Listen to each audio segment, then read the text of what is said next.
Let's bring in Robert Sanders. He's a national security associate professor at the University of New Haven, who's also a former military lawyer. Good morning. So nice to see you. I want you to listen, sir, to part of what Trump's former AG Bill Barr said on Sunday.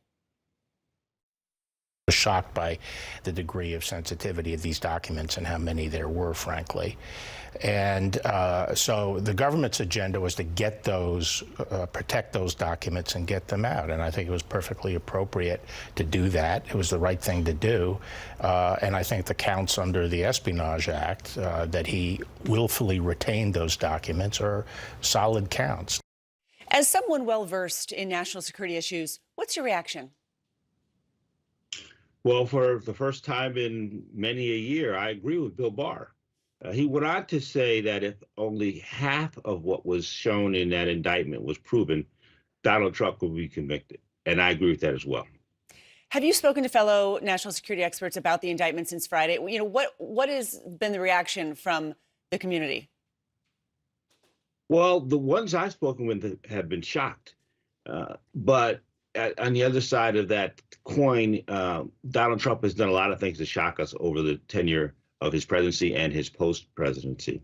And that shock lines up with the things that we thought were true, that he was, in fact, a danger to national security. Judge Whitten said that, and I think Donald Trump and this indictment by the Department of Justice are proving both those things. Based on what you've read from these, 49 pages in this indictment, how strong do you think the government's case is here? I think the government's case is very strong. They present a scheme to move, hide, a conspiracy to move, hide, and a conspiracy to withhold sensitive material from at least 8 different intelligence community and Department of Defense organizations. All of that material was not authorized to be held by Donald Trump as a former president of the United States, as a regular citizen, as we all are, without a need to know and the clearances to have it.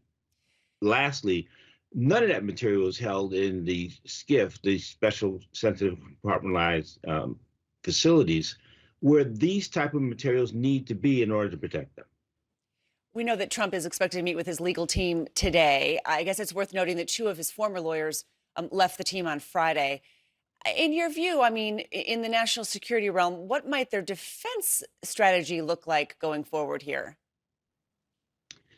Well, if the indictment counts hold where Trump was actually personally involved, he's going to have to prove that his personal involvement was without the knowledge of these documents and that his intent was somehow not unlawful. We have statements where he has said that he knew these documents are secret and he did not have the opportunity to hold the authority to hold on to them. He keeps talking about the Presidential Records Act as somehow that's a cover for his activities. It's not. Those documents belong to the United States government in his post-presidency status. They needed to be returned to the United States government, and he acted in multiple ways, according to the indictment, to thwart that return. All right, Robert Sanders of the University of New Haven. So great to have your expertise this morning. Thank you so much. Glad to be with you. Take care.